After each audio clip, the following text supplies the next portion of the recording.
શું ક્યારે એવું બને કે કોઈ કોલેજનો પ્રોજેક્ટ કોઈ વ્યક્તિના ચારિત્ર્યનું ઘડતર કરી નાખે? આજે જે વાત આપણે કરવાના છીએ એ આર્યન અને કબીર નામના બે એન્જિનિયરિંગ સ્ટુડન્ટ્સની છે. પણ હા, આ વાત ખાલી એન્જિનિયરિંગની નથી. આ વાત છે સંઘર્ષની, નિષ્ફળતાની અને અંતે એમાંથી બેઠા થઈને સફળ થવાની. ચાલો એમની આ આખી સફરને આપણે નજીકથી જોઈએ. તો આખી વાત શરૂ થાય છે ગુજરાતની એક જાણીતી એન્જિનિયરિંગ કોલેજ વિદ્યાપીઠના કેમ્પસથી. અહીં આપણને મળે છે આપણા બે મુખ્ય પાત્રો, આર્યન અને કબીર. અને હા, બંનેનો સ્વભાવ એકબીજાથી બિલકુલ અલગ હતો. બંને દોસ્ત તો હતા, પણ એમનું વ્યક્તિત્વ એકદમ નોર્થ પોલ સાઉથ પોલ જેવું હતું. એક તરફ હતો આર્યન, જાણે વીજળીનો ઝબકારો. એના મગજમાં સતત સવાલો ચાલતા રહે, હંમેશા કંઈક નવું કરવાની ઉતાવળ. તો બીજી તરફ હતો કબીર, એકદમ શાંત સમુદ્ર જેવો, સ્થિર, ગંભીર અને કોઈપણ વાત પર ઊંડાણથી વિચાર કરનારો. આ વિચાર આવ્યો કોલેજના બીજા વર્ષમાં. જ્યારે મોટાભાગના સ્ટુડન્ટ્સ કેન્ટીન, મૂવીઝ અને પરીક્ષાની ચિંતામાં હતા, ત્યારે આર્યનના મગજમાં કંઈક મોટું ચાલી રહ્યું હતું. એણે કબીરને કહ્યું, યાર ચાલ, કંઈક એવું બનાવીએ જે ખરેખર કોઈના કામમાં આવે. અને આ વિચાર માત્ર એક પ્રોજેક્ટ નહોતો, એક મિશનની શરૂઆત હતી. હવે કબીર તો પ્રેક્ટિકલ માણસ હતો. એણે તરત જ પૂછ્યું, પણ પૈસા ક્યાંથી આવશે? લેબ કોણ આપશે? આ બધી ચિંતાઓ સાચી હતી. પણ આર્યનનો જવાબ શું હતો ખબર છે? એણે કહ્યું, આપણી પાસે પૈસા નથી, પણ સાહસ તો છે ને, પ્રયોગ કરવાની હિંમત તો છે ને. અને કદાચ આ સાહસ જ એમની સૌથી મોટી મૂડી હતી. અને બસ અહીંથી જ એમની અસલી પરીક્ષા શરૂ થઈ. એમણે કોલેજના એક ખૂણામાં પડેલી વર્ષોથી ધૂળ ખાતી જૂની લેબને સાફ કરીને પોતાનું નવું ઠેકાણું બનાવ્યું. એક વિચારને હકીકતમાં બદલવાનો સંઘર્ષ હવે શરૂ થવાનો હતો. તમે કલ્પના પણ નહીં કરી શકો કે એમની મહેનત કેવી હતી. દિવસો મહિનાઓમાં બદલાઈ રહ્યા હતા. ડ્રોન કેવી રીતે કામ કરે છે એ સમજવા માટે આર્યાને સેંકડો રિસર્ચ પેપર્સ વાંચી નાખ્યા. તો બીજી બાજુ કબીર રાતોની રાતો જાગીને જટિલ કોડ લખતો હતો. એમના જુનૂને પ્રોફેસરોને પણ વિચારતા કરી દીધા હતા. તેમની આખી સફરનો પાયો જ આ જ વાત પર હતો. જ્યારે પ્રોજેક્ટ માટે પૈસા ખૂટી જતા તો તેઓ અટકતા નહીં.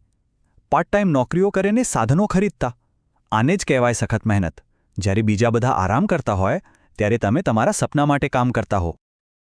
6 મહિના વિચારો, 6 મહિનાનો પરસેવો, અસંખ્ય રાતોના ઉજાગરા અને કેટલાય ત્યાગ પછી એમનું ડ્રોન લગભગ તૈયાર હતું. સફળતા બસ હવે થોડાક જ ડગલા દૂર દેખાઈ રહી હતી. અને પછી એક રાત્રે જે બન્યું એની કોઈએ કલ્પના પણ નહોતી કરી. એક નાનકડા શોર્ટ સર્કિટને કારણે લેબમાં આગ લાગી અને એમની 6 મહિનાની મહેનત બધું જ બળીને રાખ થઈ ગયું. જીવનમાં આવા જ વળાંક પર વ્યક્તિની અસલી ઓળખ થાય છે. જ્યારે તમારું સર્વસ્વ નાશ પામ્યું હોય ત્યારે તમે શું કરો? આર્યન અને કબીરે આ પરિસ્થિતિનો સામનો કેવી રીતે કર્યો? આર્યન તો સાવ ભાંગી પડ્યો હતો. પણ એ સમયે કબીરે એના ખભા પર હાથ મૂકીને જે કહ્યું એણે બધું બદલી નાખ્યું. એણે કહ્યું, આપણી મહેનત બળી છે, આપણો આઈડિયા અને અનુભવ તો હજી જીવંત છે. આ જ હતી કબીરની સ્થિરતા. એણે આ ભયંકર નિષ્ફળતામાં પણ શીખવાની એક તક જોઈ. કબીરનું વર્તન આ સિદ્ધાંતનું સૌથી મોટું ઉદાહરણ હતું. કારણ કે જ્યારે બધું જ ખોટું થઈ રહ્યું હોય ત્યારે શાંત મન જ તમને સાચો રસ્તો બતાવી શકે છે. અને આ સ્થિરતા જ એમની સૌથી મોટી તાકાત બની. એમણે હાર ન માની. ઉલટાનો પોતાની ભૂલોમાંથી શીખીને એમણે બમણા જોશ સાથે ફરીથી બધું શરૂ કર્યું. હવે એમની પાસે માત્ર એક વિચાર નહોતો, એમની પાસે અનુભવ પણ હતો. નિષ્ફળતા જ એમનો સૌથી મોટો ગુરુ બની ગઈ હતી. તો આર્યન અને કબીરની આ વાત ખાલી એક સ્ટોરી નથી. જો ધ્યાનથી જોઈએ તો એમની આખી સફરમાંથી સફળતાના 11 અદ્ભુત સૂત્રો મળે છે. ચાલો એક પછી એક એમને સમજીએ. સૌથી પહેલાં આવે છે માનસિકતા, એટલે કે માઇન્ડસેટ. બધી જ શરૂઆત થઈ આર્યનની જિજ્ઞાસાથી. પછી આવી પ્રયોગશીલતા, એટલે કે નિષ્ફળતાના ડર વગર કંઈક નવું ટ્રાય કરવાની હિંમત. અને છેલ્લે સાહસ, જેણે તેમને પોતાના કમ્ફર્ટ ઝોનમાંથી બહાર નીકળીને કંઈક મોટું કરવા માટે પ્રેર્યા. સારા વિચારો હોવા પૂરતા નથી, એના પર કામ કરવું પડે છે. એટલે બીજો ભાગ છે કર્મ, એટલે કે એક્શન. એમનો પરિશ્રમ અને સખત મહેનત તો આપણે જોયા જ. અને આગ લાગ્યા પછી પણ હાર ન માનવી, એ હતી એમની મક્કમતા. અને છેલ્લે આવે છે એ ગુણો જે સાચા ચારિત્ર્યનું નિર્માણ કરે છે. મુશ્કેલીના સમયમાં કબીરે જે સહનશીલતા અને સ્થિરતા બતાવી એણે જ એમને તૂટતા બચાવ્યા. એમની ધીરજ અને કપરા સમયમાં કરેલું આત્મમંથન એટલે કે અંતર્મુખતા એ જ એમને સાચો રસ્તો બતાવતું રહ્યું. પણ આ 10 સૂત્રોની ઉપર એક 11મો અને સૌથી મહત્વનો નિયમ છે, જે આ બધાનો પાયો છે, અને એ છે શીખતા રહેવું, હંમેશા એક વિદ્યાર્થી બનીને રહેવું.